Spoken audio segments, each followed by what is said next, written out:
Thank you so much for coming. So, just a few housekeeping things. If you can turn your phones off now, just as to not disturb the evening. And if we can try and prevent going in and out of the theatre too much throughout the night, that would be great. Outside this door and the back door, there's a toilet to the left of the theatre. And if you have any questions or concerns, we have a few team members up the back here in their funky t-shirts. They are happy to answer any questions that you may have throughout the evening. So, we'll kick things off with some music meditation. So it looks like everyone's already pretty relaxed after a hard day of study or work. Yeah, ready to have a nice evening together. So for those who are new to meditation or yoga scene, kirtan is also known as sonic therapy. So it's using mantra and music to uplift consciousness, which is the aim here. So it's a very essential and simple part of the global yoga culture, and meditation is known to have many benefits for many people around the world. So tonight we'll chant the universal mantra. It's called a Hare Krishna mantra. Who's familiar with this one? Raise your hands. A few smiles, yeah. It's very nice. Simple, ancient chant. It's consisting of three simple Sanskrit words, Hare, Krishna, and Rama. So in Sanskrit, man means the mind. Everyone's got a mind, right? Sometimes it can be our best friend, sometimes our worst enemy. So man in Sanskrit means the mind, and tra means to free. So a mantra is a set of sounds that helps us free the mind. Of course, this mantra connects us to our natural source, Krishna, and as a result of that connection, we can experience a free mind and access sustainable happiness from within. So that's the aim of this kind of meditation, developing that spiritual connection, and as a result, we'll experience real sustainable happiness. So this is just to set the mood for the evening. So it's very simple. This is our little band here. Ananda will be singing this mantra the whole way through, and then together, collectively, we'll respond just for 5-10 minutes. So it's kind of a call and response process. So I've heard a quote recently that the mind is like a parachute. It works best if it's open. So in that mood, we'll try to participate in this music meditation together. So Ananda will lead, and then we can sing back. So see how your experience goes, and then we'll get on with the presentation. Thank you so much.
enough is the change in atmosphere. Nice and peaceful now, hey? So we're ready to hear from our guest speaker tonight. Thank you so much for participating in this kind of meditation. It's very uplifting for each one of us. So I'd like to take this opportunity to introduce our speaker. You can just take a moment to imagine if you did something every day for 40 to 50 years, you'll become pretty good at it, right? Yeah? So this is the case with our speaker tonight. He's been practicing meditation, yoga, and giving countless of seminars on sustainable happiness, basically the culture and psychology behind yoga lifestyle, so how we can access happiness from within, find peace of mind, which is so needed in this day and age, right? So Devan Swami was born in New York, and he graduated from Yale University, a very prestigious university in America. And after his graduation, decided to take up the lifestyle of a Hare Krishna monk. So he's traveled every continent in the world for the last 40 years, connecting with individuals from all different walks of life, sharing knowledge that's meant to uplift each individual so we can make a change from within and affect others around us, including the environment. So he's, as I said, spoken at countless universities, seminars, different institutes all around the world, and tonight we're very fortunate to have him here. He's also an author of several books. Everyone likes reading. Maybe not your course material, but we like reading in general. Different kind of knowledge. So he's authored several books, of which we'll have some to show at the end, and been a coach or a guide for many people around the world for over 40 years. So please join me in welcoming Devan Swami to the stage.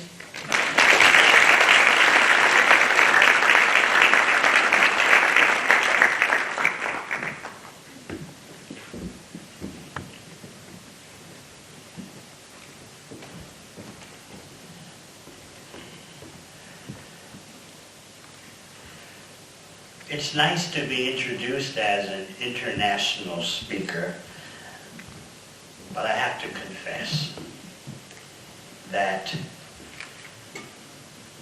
in 1993 or 4, I was spending a lot of time in New Zealand writing, and so I didn't want to leave at that time. So I applied for a permanent residency, even though I wasn't spending the allotted time you're supposed to spend in the country per year. Surprisingly, your head of immigration himself calls me up. He says, well, you're an interesting case.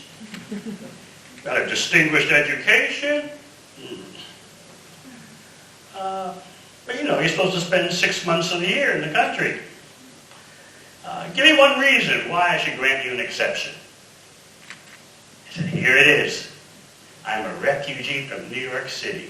He said, okay, that's great, mate, you're in. So yes, I'm also a New Zealand citizen. But what I would like to touch upon is a subject of universal concern. And it's especially important now that it seems some people are finally waking up to climate change. As almost all of you know, recently we've seen 3.5% of the New Zealand population take to the streets. Estimated total was 170,000. Somehow or other, all of a sudden, the climate issue has taken center stage. After years, even decades of lamentation by environmental scientists, ecologists, this will have a connection to happiness. Because what I'm seeing is that the same barriers that were in place about our accepting the impact of climate change are also in place in terms of our concepts of happiness and the futility, dare I say, of various types of happiness. So if we look at the climate change side in terms of psychology, we found that there are 5 main barriers. The first is distance. Well, and of course this barrier is crumbling very quickly. Climate change, oh, it's so far in the future.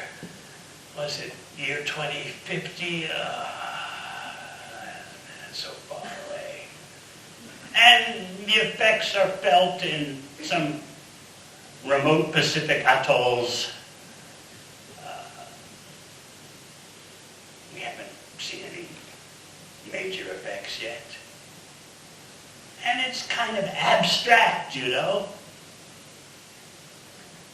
CO2, can you see it? Can you smell it? Can you touch it? And it's measured in some kind of strange scientific calculations. So distance used to be a major barrier. For some it is still.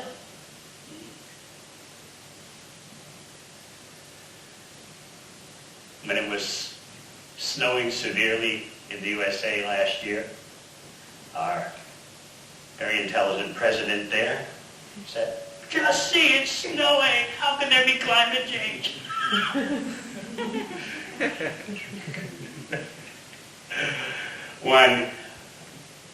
It's good to beat up on the USA. One senator brought to the legislative chamber a snowball as proof that there's no global warming. So we've come a bit away from those days, but that's only one of 5 factors: distance, and then there's doom. Doom and gloom stories don't go down well with human beings. We don't like to feel that everything is going to collapse and end. And to some degree, we have a mechanism known as the just world theory.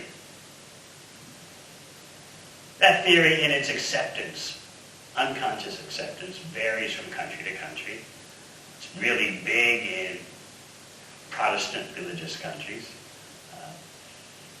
It may be here in New Zealand to some degree. The just world theory goes like this. If I work honestly, and I'm a good person, and if you're in the USA, you say, and if I go to church on Sundays, you don't say that in New Zealand. So, surely nothing disastrous is going to happen to me.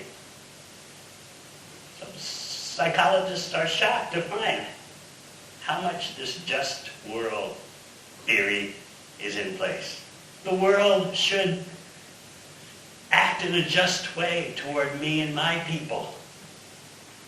I'm a good person. We're good people. Things should work out in an equitable way that suits me. So doom and gloom messages turn human beings off, even though the doom and gloom can be true. For some reason, we just don't seem to have the psychology for assimilating doom and gloom forecasts. So that's number 2. Number 1, distancing. Number 2, doom and gloom. Number 3, dissonance. Yeah, I hear what you're saying about the environmental problems, but I really don't want to do much about it. I feel uncomfortable handling these realities as you're pointing out. I know what I'll do, and this psychologist called the single action bias. I know what I'll do. I'll stop using plastic bags. That'll solve everything. I'll only smoke organic marijuana. That'll solve everything. The single action bias. So this dissonance makes us feel uncomfortable. So we try to find some way to resolve it. And then that leads to the next one, number 4. Denial. I feel so uncomfortable that I outright deny that there's any environmental problem. as one famous American comedian said, "My mind's made up, don't try to confuse me with facts." That's the power of denial. And in some parts of the world, number 5 is very strong. Designation. Identity. Because I'm a political such and such, I can't accept that there is any problem with the environment in terms of global warming, climate change. I'm a free market fundamentalist. I'm a libertarian. Because of my ethnic identity, religious identity, I cannot accept any information that there is a climate problem. I will listen to information supporting my point of view, but I will not listen to anything that's contrary.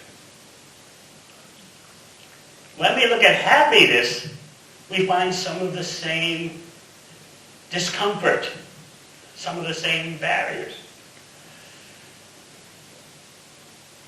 At our place on Vivian Street in Wellington, I was telling a story Sunday. Let's say that you're on the beach and a bottle washes up. It contains, when you uncork it, a genie. Now this story is based on actual social research. You uncork the bottle, out pops the genie. He says, because genies are usually men, I'm sorry. He says, make 3 wishes, they're yours. What would you ask for? And let me tell you in advance, if you're super sharp, which you're not supposed to be when you hear this story, if you're super sharp, you'll ask the genie, grant all my future wishes. But you'd be surprised to know most persons don't ask the genie that in any psychological surveys. They ask for lots of money. They ask for lots of social stature, respectability. They ask for a mansion by the sea. Rarely do they ever ask for happiness. Shocking. Now, why is that? Social researchers have really puzzled over this. Doesn't everyone want to be happy? But what happens is that we are what is called means maximizers. We think and we focus upon this or that, which we hope will bring us happiness. We don't directly go for happiness, even though it's so important to us. When I get the money from the genie, then I'll be happy. When I get the big house with the magic views, then I'll be happy. When I finally settle on the right partner, then I'll be happy. So this is known as means maximizing. Other reasons why we won't directly ask for happiness is that it's kind of vague, happiness. But if you ask the genie for money, well, that's something you can calculate, It's there in your bank account. But just to ask the genie for happiness may seem vague and abstract. Then there are feelings that asking for happiness might make you lazy. Not only make you lazy, but also make you selfish.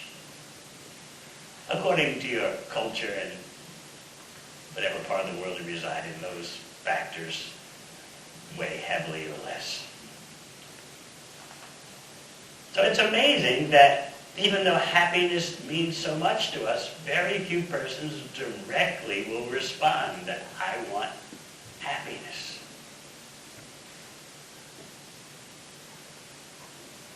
Beyond getting your basic necessities, which everyone in the world should have, and yes, they don't have it. Beyond adequate health, what is it that you want? We can discuss that in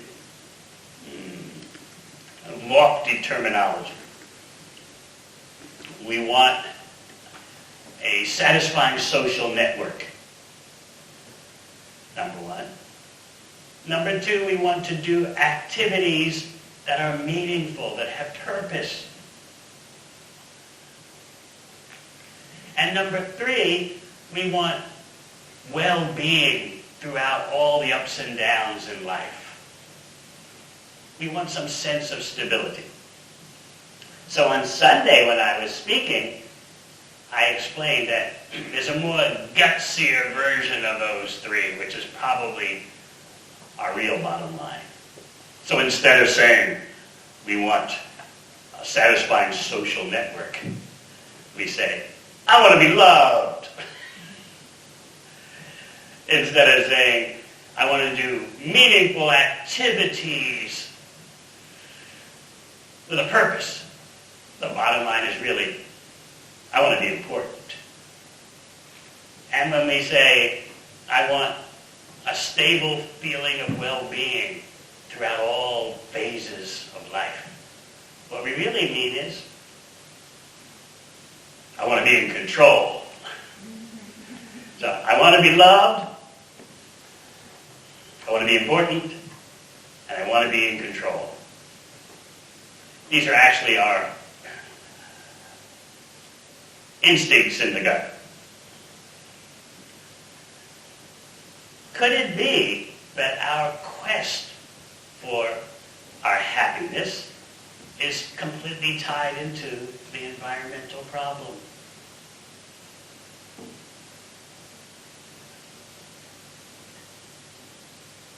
Those who are versed in the yoga and meditation knowledge see that now is the time to connect all the dots. Because human beings want to be happy in the wrong way, they're causing problems on all levels. So therefore, while cleaning up the environmental mess and preventing future environmental havoc, we want to revamp the human being. In other words, the yogi and meditator is thinking about how do you transform consciousness? Because it's the consciousness of human beings that's causing all the havoc. Toxic consciousness.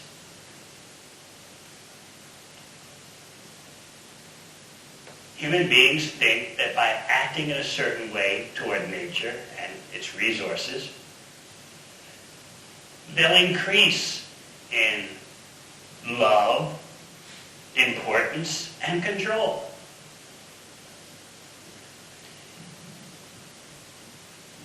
We may clean up the environment, but if we don't clean the consciousness, you can be sure human beings will make another mess again.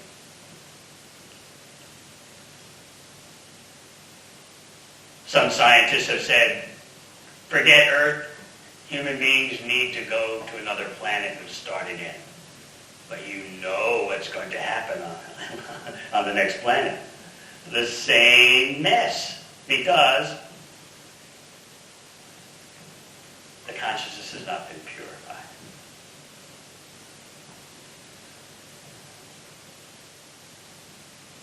In my book, Hiding in Unnatural Happiness, which shocked me by selling over 300,000 copies, I point out something from the ancient Bhakti Yoga texts. For those of you who are not so acquainted with the yoga wisdom, let me give a brief explanation. You have Bhagavad Gita, Song of the Supreme, which is the basic text.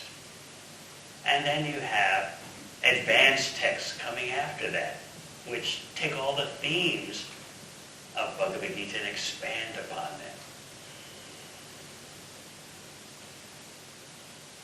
So one of those texts explaining elucidation, presenting elucidation, points out that there are only two types of persons who can be happy in this world. So let's see what category we fit in of the three that I'll explain. The first, very rare, the completely spiritually enlightened, self-realized personality who has full awareness that he or she is different from matter, different from physiology and psychology, who is completely experienced in what happens at the top rung of the yoga ladder, bhakti, the love supreme, the connection between the minute particle of spiritual consciousness and the supreme consciousness. Yoga is very popular these days. It's no longer a fringe activity as perhaps it was 30 or 40 years ago. It's mainstream, but very few persons know that the actual goal of yoga is the ultimate link-up, the ultimate connection. The physical postures, the asanas, the breathing exercises, the pranayama, are all meant to produce a clear mind so that we can then focus on what is the ultimate goal of life. So then we can proceed up the yoga ladder to that ultimate connection, which is very important for yoga and meditation because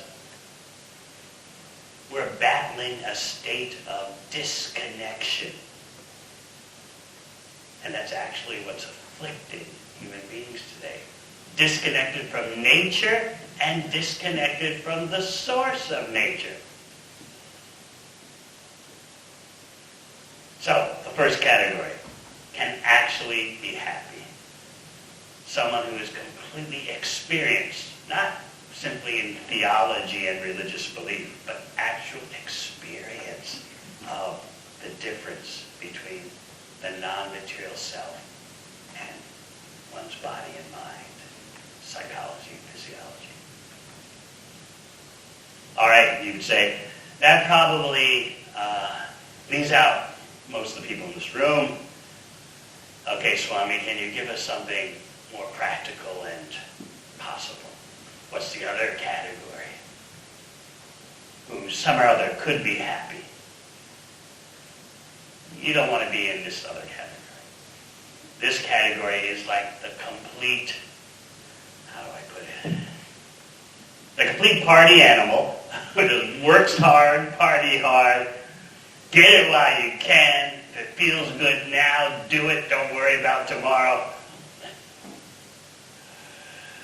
That category can think they are happy.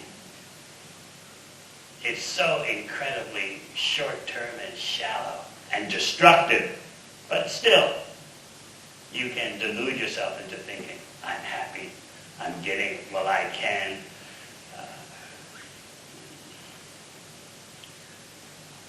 My senses are on overload in terms of stimulation. I get all the entertainment.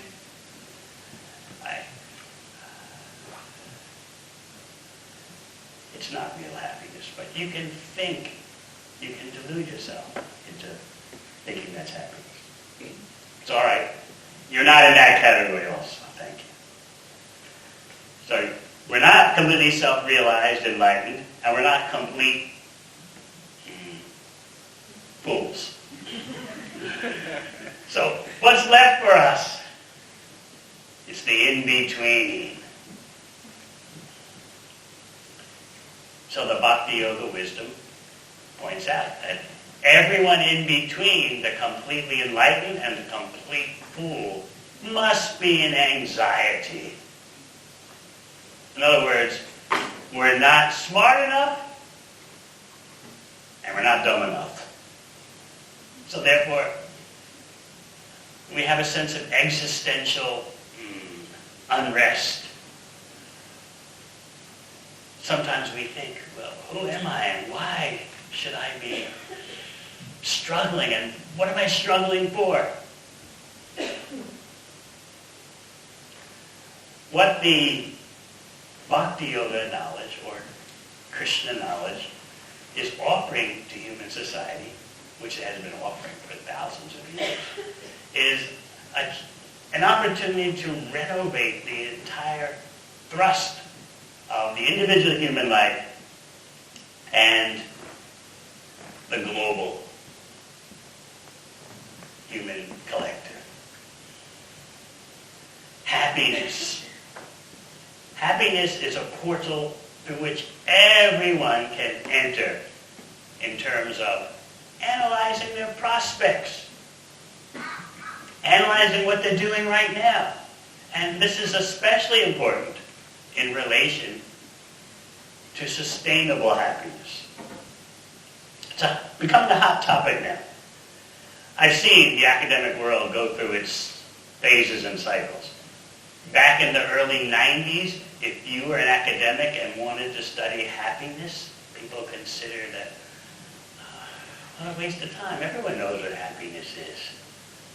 But back in those early 90s, you could study depression. That was okay. But happiness? How trite. Then, since about the mid-90s, happiness science roared in, and now it's quite dominant.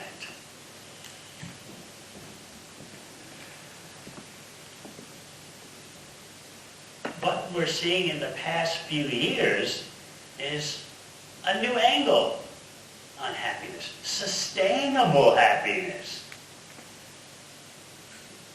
Which should tap people on the shoulder and say, hey, it could be that your kind of happiness is causing problems for you and for others. So when we say sustainable happiness, we're talking about happiness that can contribute to the well-being of the individual, the well-being of society, and the well-being of the planet. And how is that done? Attempts for that kind of happiness should never exploit other human beings. It should never exploit other species. You should never exploit the environment. And as the school-aged climate strikers are telling us, such happiness should not exploit future generations. That exploitation of future generations has a very appropriate terminology. It's called intergenerational tyranny. The present generation lives as it likes, and never mind that it's screwing up the future for generations to come. Intergenerational tyranny. So sustainable happiness has to avoid that kind of damage to the human beings, to other species, to the environment, to future generations. This means we need to become happiness literate. And you start doing that by analyzing your happiness footprint. Who would ever think that we need to consider such things? I want to be happy, I just do it. But as we increase in our awareness of sustainable happiness, we realize that trying to be happy is not some kind of isolated pursuit. It involves interdependence, interconnection. So what inspires me about the Bhakti Yoga wisdom, the Krishna knowledge, is that it presents sustainable happiness champions. But the happiness is of a different quality. One challenge that we need to meet is that perhaps material happiness in of itself, the very package, is not sustainable. Instead of our trying to squeeze as much as we can out of material happiness, the yoga texts say, hey, why not lift your vision and pursue something completely different? Pursue happiness of a completely different composition.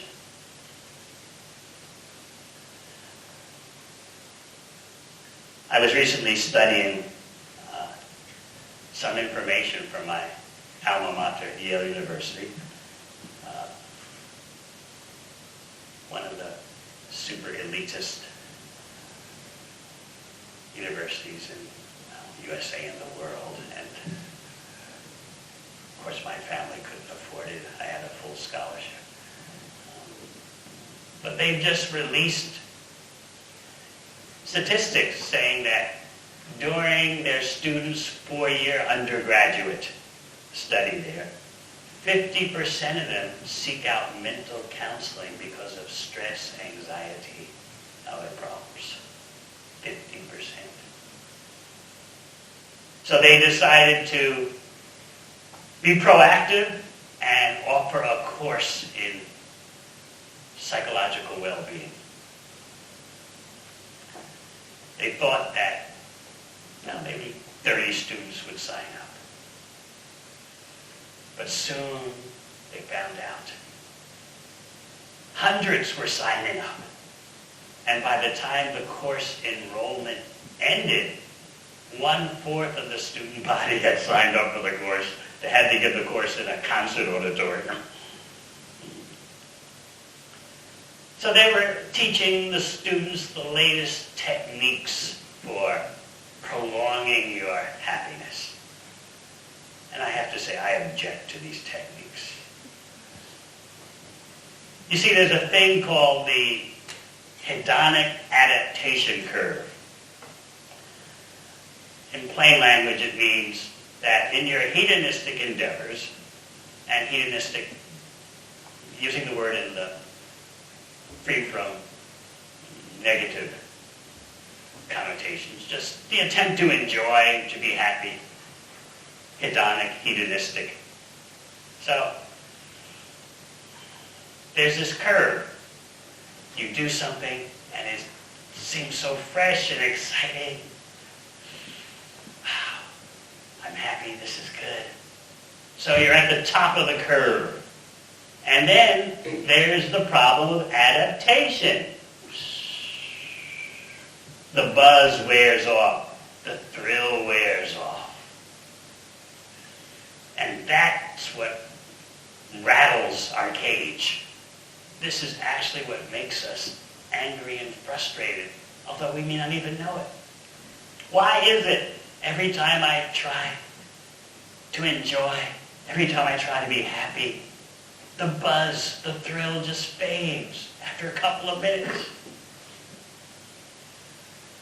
At first, for a few moments, you're at the top of the curve, and then things plummet. So what the students at Yale were being taught was that they could prolong the peak of that curve. I say, and the yoga wisdom says, why not just get rid of the curve altogether? That sounds a bit radical, doesn't it? So how do you prolong your ride at the top of the curve? You'd like to know. You might find the information handy. After all, not everyone's interested in spiritual wisdom and non-material happiness, so let's discuss the latest techniques for prolonging your flight at the top of the hedonic adaptation curve. You must adapt, meaning what starts out new becomes same old, same old. It has to happen. But if you can prolong that by a few moments, isn't that great?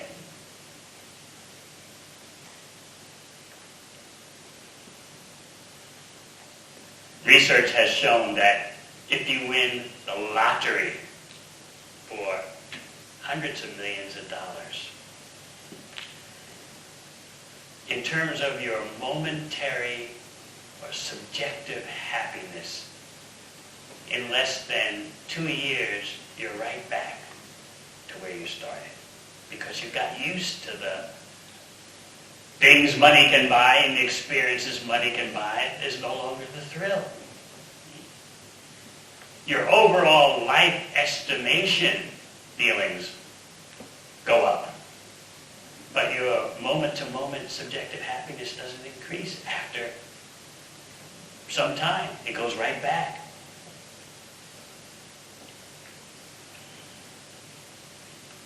Your life estimation happiness means, when I look at my whole life, even though I'm having problems right now and I'm feeling down today, basically my life overall has achieved things. And yeah, I'm kind of successful. That makes me feel good. I'm not the best person, not the worst person. I got stuff. I got some meaningful things. It's the overall life evaluation. So yes, when you win the lottery for hundreds of millions of dollars, there will be a change in your overall life estimation.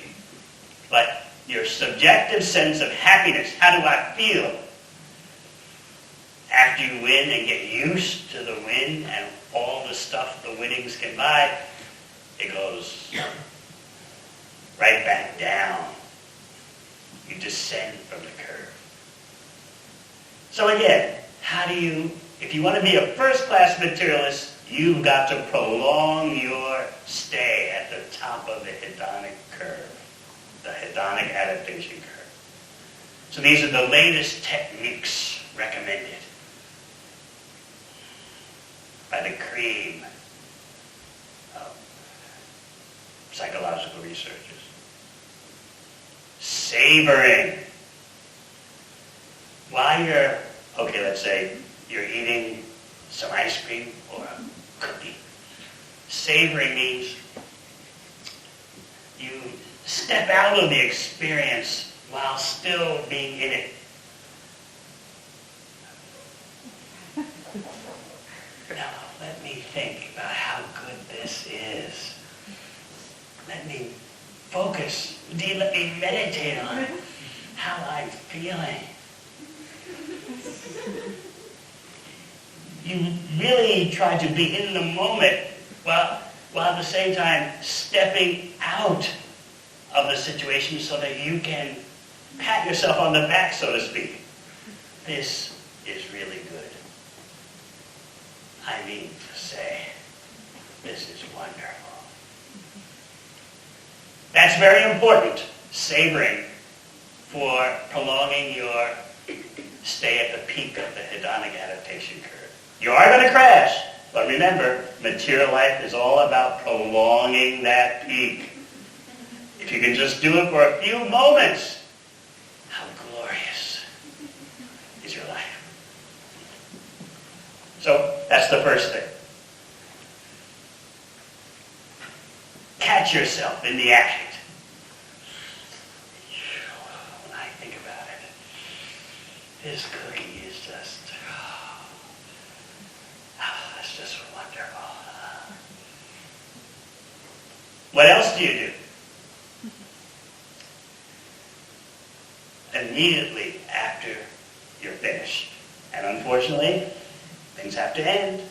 What goes up must come down. But after you're finished, immediately do something physical to celebrate. Jump up in the air, beat your chest. That was good.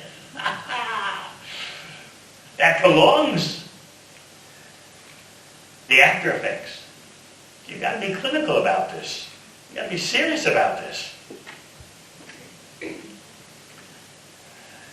Not only do you jump up and down and do something physical, but the recommendation is you immediately find some friends to share that moment with. Do you know what I just did?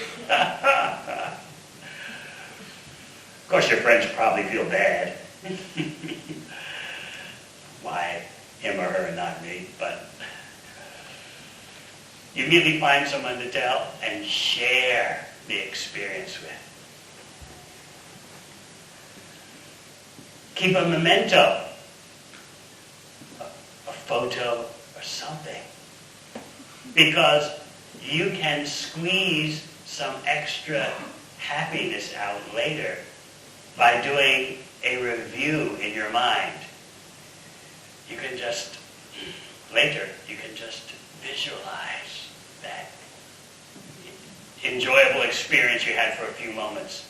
Run it through your mind and you can feel a bit of a lift, a bit of a buzz. It's not the complete bang that you got when you were in the act, but yeah. I think about last weekend. That was really magic. These are techniques for how to... All right, I'll give you my yoga bias. These are techniques for how to squeeze a few more drops of water out of a dry towel. But anyway, changing the subject. Here are the things you don't do while you're absorbed in your enjoyable activity. Eating some ice cream, eating a cookie, whatever. What you don't do is get out of the moment and start thinking about what you're going to do afterwards. That ruins everything. You don't get that high position on the hedonic adaptation curve, which will crash anyway, but still you want the peak. So never think that I'm going to be doing something else in an hour. Also, never think that this isn't as good as everyone says. No, you have to stay upbeat. And never think, this is so temporary. You don't do that. The whole point, remember, is by savoring, you can prolong your stay at the top of the curve, even though the curve will plummet. So there you have it, the world-class, state-of-the-art knowledge. What do you think? Now, some of you, no doubt, are considering, why the hell is there this curve in the first place? Why must there be this adaptation, getting used to everything so that whatever you enjoyed loses its buzz, its thrill, its impact? Yes, if you're thinking in that way, you are correct. According to the Bhakti Yoga knowledge, real human life begins when we question the curve. This is stacked against me. This is rigged. Is there another way to be happy? And yes, then we have to start to consider non-material happiness. And that means we have to start to consider the first step in self-realization. Am I the body? Am I the mind? Or am I something different from the body and mind? If I'm non-material, and I've been asking this question to audiences in New Zealand for a quarter of a century, and although we're not known as a religious country here, you'd be surprised that most persons will answer that. I can't believe I'm just material. There's got to be something more to me. I don't know what it is, but somehow or other I'm kind of spiritual, whatever that is. Many persons say to me, yeah, I'm the body, yeah, I'm the mind, but I'm also something else. I explained to them then that are you your coat, are you your shirt, and something else? Or are you wearing the coat, wearing the shirt? Consider things from that angle. You'd be surprised that many persons feel uncomfortable just thinking I am matter and that's it. If I'm just matter, then why does anything matter?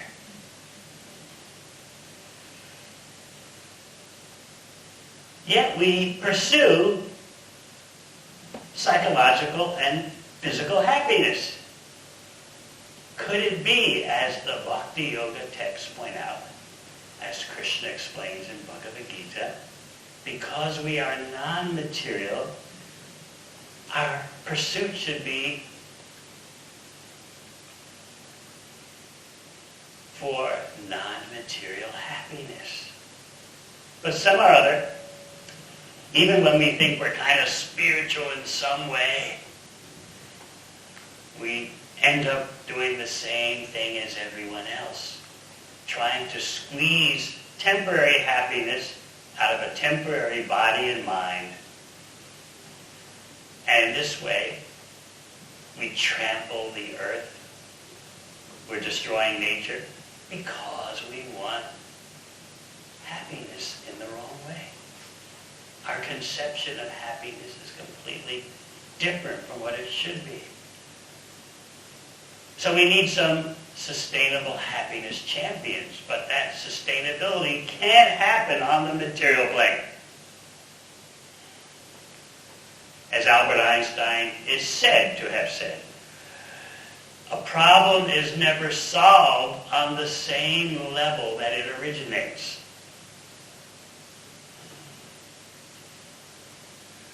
We have to go to a higher level. So yes, we must take action about climate change. But we have to get to the root of the problem simultaneously. The root of the problem is toxic consciousness. Human beings that don't know what is their identity and have set aside this issue because who really knows? When we're so busy, got to study, got to work, got to try to maintain relationships in today's fast-paced world, and I just don't have the headspace, the bandwidth for worrying about such questions as, am I the body, am I the mind, or am I something different? But if we actually want genuine happiness, and happiness that doesn't result in exploitation of other human beings, other species, the environment, and future generations, then we need to consider transforming our conceptions of happiness. So I present that this is the next bold step that we need to take in terms of our handling the environmental crisis. We need to start connecting the dots and realizing we need to renovate human consciousness. Human beings, with their quest for material happiness, have gone way off track. And it's that very quest that's taken them off the track. So tinkering with material happiness and trying to make it sustainable is like you're having a tumor and someone puts a Band-Aid on top of it and says, all right, you're fine. So what we're speaking about tonight is the reality that material happiness is not sustainable. Of course, everyone knows happiness comes and goes, but no one knows what else to do. So this is why the Bhakti Yoga wisdom, the Krishna wisdom, is so important. It points out a different lifestyle, something else to do. Once we understand the preliminaries, that I'm different from my body and mind, I'm a particle of non-material consciousness, and I'm meant to be connected to the supreme source of consciousness. Once we understand that, then we can see where to get happiness and satisfaction from in a truly sustainable way, because there is no material limitation. And you're not negatively affecting others. Material happiness is such that, generally speaking, when you're endeavoring for it, it means someone else is not going to get it. This is why it's so important to sketch for ourselves a happiness interdependency chart. Because we think, I'm just trying to be happy, what's the problem? But when we diagram the connectivity, the interrelationships, we see that we're not very innocent at all. And my point is, the same point as the Bhakti Yoga wisdom will make, is that as long as we're endeavoring for material happiness, there are going to be problems, because the whole pursuit is problematic, although it seems so natural. So what else are we to do? We need wisdom and the application of that wisdom so that we can have lifestyle transformation. With the right kind of knowledge of the non-material experience and the laboratory experience, using our life as a laboratory, we get a different experience of happiness. If that can be proliferated to just 10% of the population, you'll see a dramatic change in the world. We don't expect everyone to do such a thing. But if just 10% do that, you'll see a seismic change in the world. So it's a good time now that people have awakened to climate change in spite of those blinders we talked about. Distancing it, fear of doom and gloom talk, dissonance, denial, designation. People are waking up to that. So it's a great time to start questioning the whole package, the whole deal. In my endeavors to be happy, am I barking up the wrong tree, driving up the wrong road? Is there another way to live? If I'm non-material, then how do I act in a non-material way? How should my lifestyle be? The lifestyle should be, in a nutshell, one of connection to the ultimate source of energy. In Bhagavad Gita and its in the advanced texts associated with it, you find that ultimate source is unlimitedly attractive, infinitely attractive. That's why the term Krishna is there, the unlimitedly attractive source. Certainly, the happiness will be there. But it is not a sentimental, religious, beliefy kind of experience. Are we the body or are we not? If we're not the body, then what are we? Oh, I'm spiritual. But how do you experience spiritual pleasure? That's the big question. Without that experience, we'll never give up our material pursuit of happiness. It's not going to happen.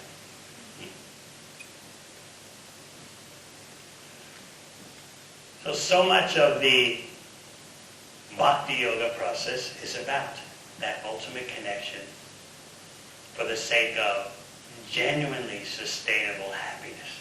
In fact, I wouldn't even call it happiness. It's beyond that stuff we're familiar with that comes and goes. That's available to us when we solve the problem of disconnection. Remember, the literal meaning of yoga is to connect, to link. In case you ever wondered, the word yoga is not related to yogurt. It's a Sanskrit term that literally means to connect, to link. But to connect or link with what? That is the big question. Whether we have time in our life for solving that question or not, that's up to us.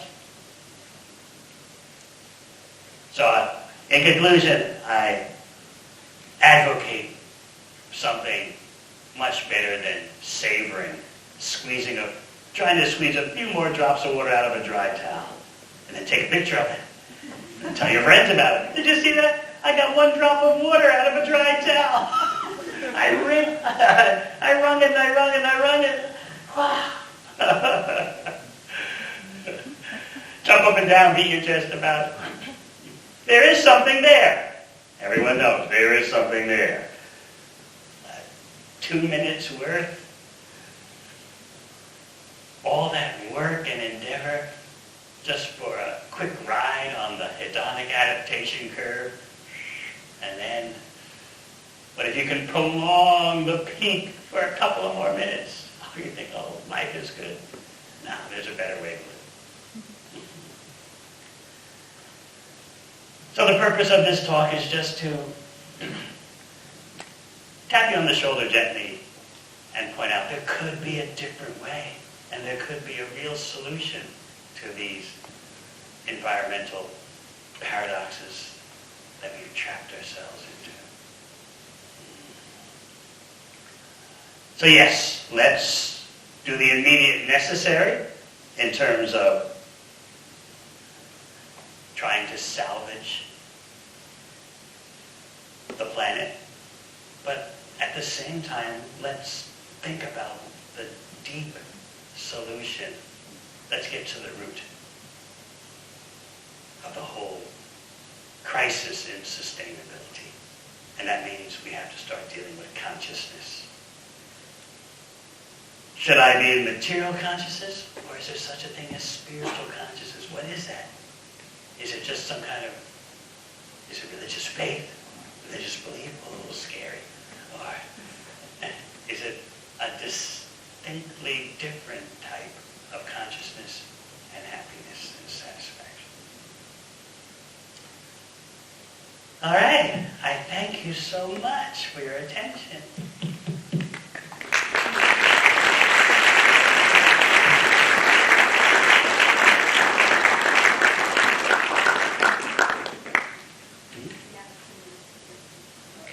So the MC has said we have a few minutes for questions if anyone would like. So if anyone has a question, I can bring the mic to you when I'm ready there. Thank you.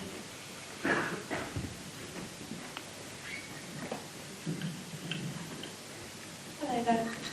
Thank you so much for your talk. It's really interesting. I've been reading a lot lately about like happiness and joy and contentment and the differences between them, and the theory that happiness is just a fleeting moment, whereas contentment is the ability to ride all the waves up and down of life. I just want to know your opinion on that, and if you feel like happiness is the same as contentment, or whether you feel like there is a difference. As Krishna explains in Bhagavad Gita, contentment or happiness on the material plane will never last, and it's subject to so many upheavals. Upheavals in our own body and mind, birth, death, disease, old age, upheavals from other persons, other creatures, and upheavals from nature. So even if we want to be a bit more stoic, I'm content even though there's there are upheavals around me. Even though we may want to do that, still, something will rock our boat.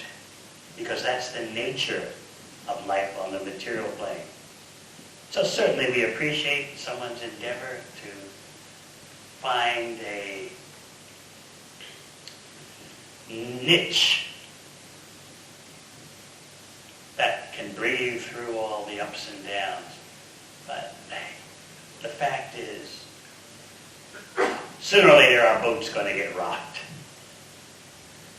Why not go to another level? That's my point. Above even contentment. Go to the non-material level, because the material level is so precarious. That's why the yoga texts, and you'll find Krishna advocates this in Bhagavad Gita, rise above happiness and distress. Now you can see yourself rising above distress, yes, sure. Rising above happiness? But that happiness comes and goes so quickly, and even the contentment. If we can't control our mind and senses, that contentment dissipates so quickly. This is why you see such an environmental problem. Humanity can't control their senses. So we may want to be content, but if we haven't first mastered our mind and senses, we'll get ourselves into trouble, or someone will provoke us, someone will manipulate us. So yes, I certainly appreciate someone who wants to be content. But let's use that preliminary good intention to go higher. That's how I would answer.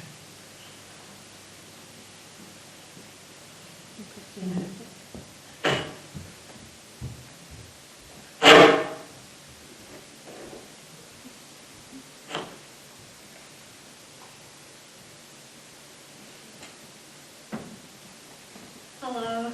So I have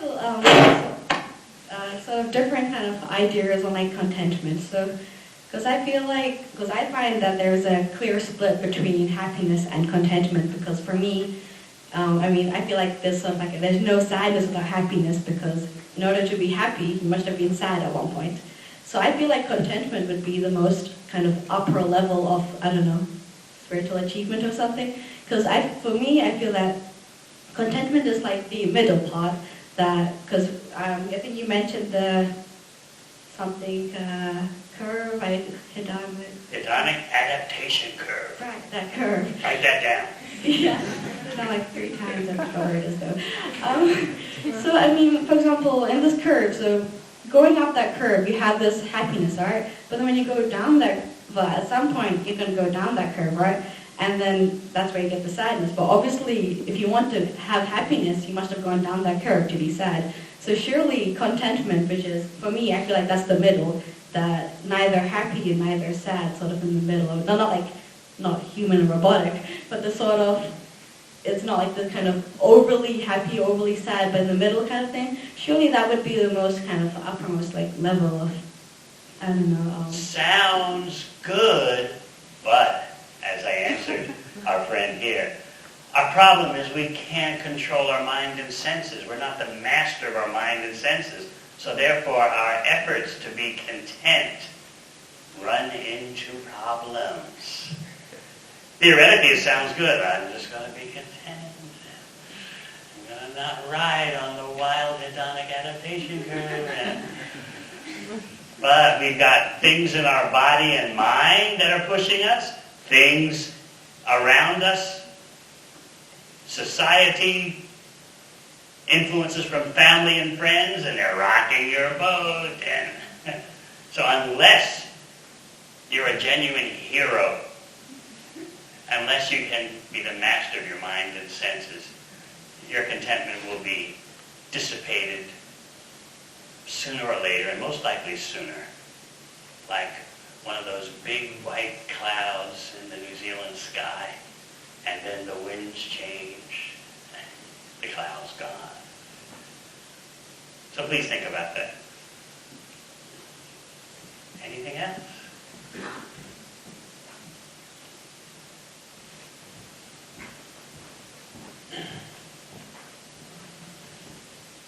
Hi, I was just wondering if you believe there was any other way to kind of reach the enlightened state other than meditation, and if not, what makes meditation so special?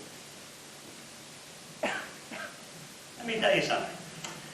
Everyone's meditating on something. So the question should be, what is the ultimate object of meditation? Some people are meditating on money.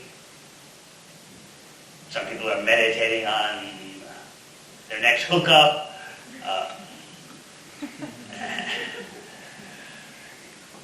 Everyone's meditating on something.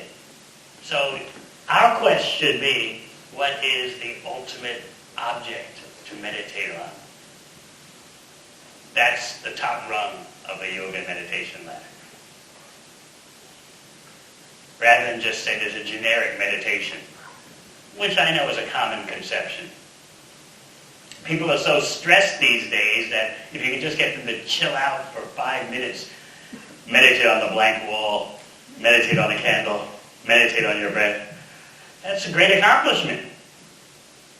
It's like there's a little kid running around in your house running amok, smearing ketchup on the walls and throwing mayonnaise on the rug. If you can get that kid to just sit still for 5 minutes, you'd be happy. But the fact is, the kid can't sit still for more than 5 minutes. So unless we know what the ultimate goal of meditation is, we're not going to sit still and be content for long. So yes, I advise you make your life a question of ultimate meditation. Get that kind of yoga wisdom and practice. And then the quality of life completely changes.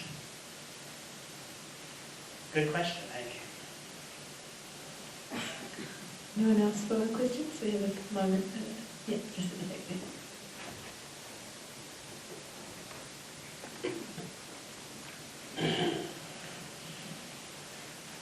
Hi. So you talk about adopting spiritual happiness, but I was just wondering what would your opinion be on the first steps to take that, to go down that path? When, and I hope you do one day, you read an authentic version of Bhagavad Gita, the Song of the Supreme Consciousness, you'll find step one is to get knowledge and then experience of how you are different from your physiology and psychology. That's step one. Now, surprisingly, that step one is easily accomplished by the Krishna mantra meditation. That's one of the preliminary purposes of that particular sound vibration. It's not ordinary sound that, well, all right, they're doing the Krishna mantra, I can chant Coca-Cola, Coca-Cola. It's just not an ordinary sound. It's a prescribed sound, just like you go to the chemist with a prescription from the doctor. So the Krishna mantra is prescribed in the yoga text for those who want to make the ultimate connection. And making that ultimate connection begins with understanding you're not the body and mind, so therefore why should you pursue material satisfaction and gratification?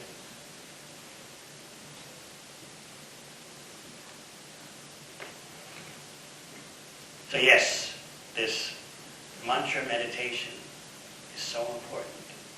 By sound vibration, we become caught in, all right, we can use a popular sci-fi theme. We become caught in the matrix because of sound vibration. If you want to be happy, you do like this. If you want to be happy, you do like that. Everyone's doing like this and that. You take it in your ear. So the wrong sound vibration can entangle you in illusion, but the right sound vibration can free you from that illusion. So this is why in the Bhakti Yoga text, the mantra meditation is so important. Which brings me to the point of asking if just for a few minutes we can do a little bit of mantra meditation. The same as in the beginning, but I will use a simple tune because more important than the musicality is the sincerity of the heart. So if I can just ask for your participation for a few minutes only, I promise you it will do you no harm. Could do you some good. Be experimental, be innovative. Kiwis are known for being innovative. When I was in Australia last week, one lecturer told me a very interesting statistic. There was a survey done by the government in Australia in terms of comparing innovation in Australia and New Zealand, and it found out that New Zealanders by far exceed innovation capacity in Australia. So I'm asking you to innovate tonight, in case you didn't get the point. All right. I'll chant, and then you please respond, just like you did so nicely in the beginning. This will just be for a few minutes, because we have dinner waiting. It's good.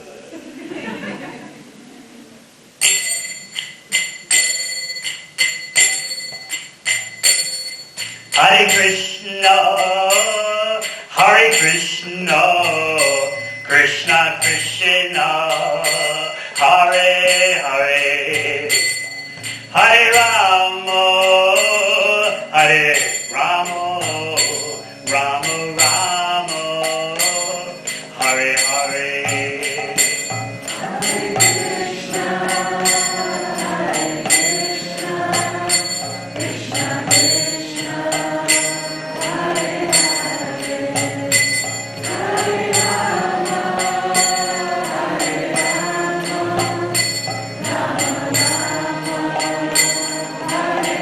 Hare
Krishna Krishna, Hare Hare, Hare Rama, Hare Rama, Rama Rama, Hare Hare.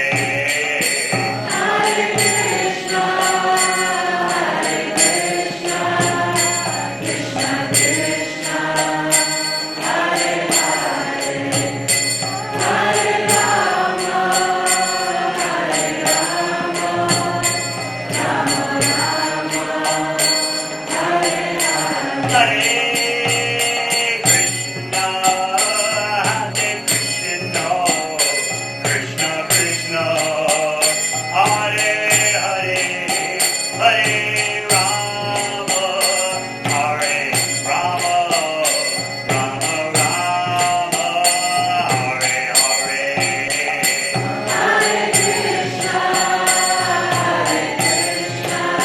Krishna, Krishna Krishna, Hare Hare, Hare Rama, Hare Rama, Rama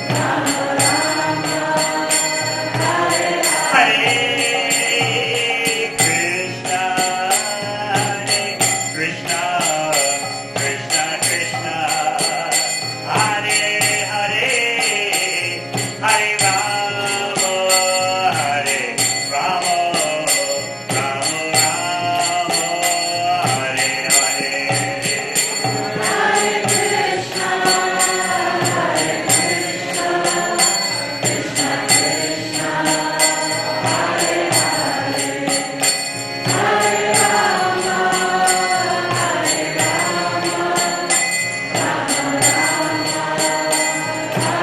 Hare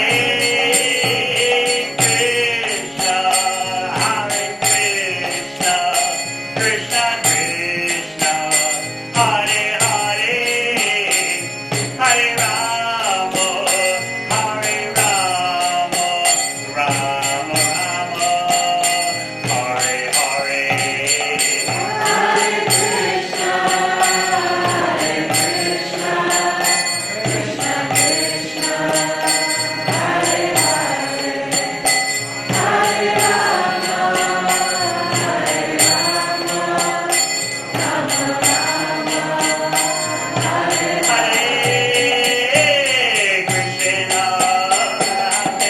Krishna, Krishna Krishna, Hare Hare, Hare Rama, Hare Rama, Rama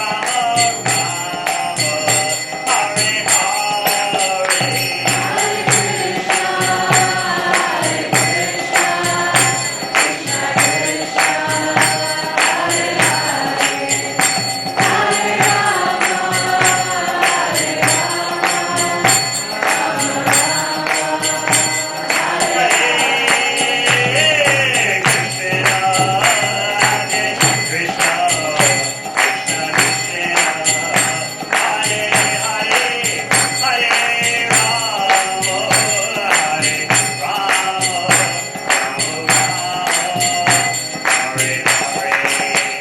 Hare Krishna,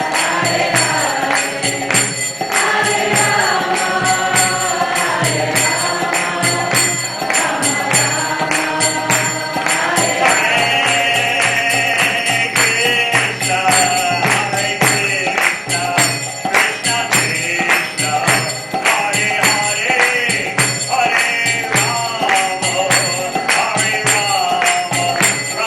Hare Rama, Rama Rama, Hare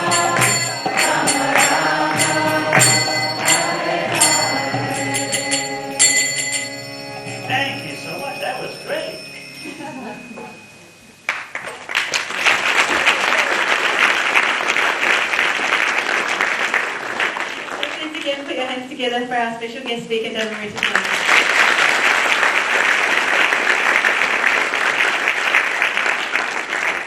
And again, thank you to you all so much for coming tonight and joining us for this inaugural event here at the university. If you're interested to know more, we have a few follow-up events. There's a 3-part seminar happening in this October as part of the Yoga Lounge Psychology Club. It's kind of like the background knowledge which Devin Redeswamy was discussing this evening. So you have a chance to go a little deeper, connect with like-minded people. It's called the Conscious Connection Series, Sustainable Happiness Solutions. And the first one will be tomorrow night, called the Nature Connection, the Essential Thread. And this is happening in this building just next door, SUB 220. So it's including a vegan dinner, just $3. Goes for about an hour, so you can discuss, and I'll be there, so you know a familiar face. It's always good. And if you'd like to know more, we have some flyers out on the book table just outside. And also, if you're interested to learn more, we heard a few questions about how to take next steps towards sustainable happiness. So we also have the special opportunity tonight of you can purchase a copy of Devin Redeswamy's recent publication, Hiding an Unnatural Happiness. So this has been a very popular book all around the world, especially in New Zealand, Wellington. And it's limited editions tonight, so they're only $5. And also, Devin Redeswamy will be here at the front of the stage just after the talk, so you have the chance to come and meet him, discuss, and also get your book signed. So you grab a coffee, you can line up, and don't worry, you won't miss out on dinner if you do line up. We have plenty of food, just as per usual. So please feel free. He'd love to meet you all. We're eager to hear, because you're listening so nicely, so we'd love to hear from you. So please don't hesitate to get your coffee. We also have EFOS, modern day age. So it's a great benefit. And finally, it's dinner time.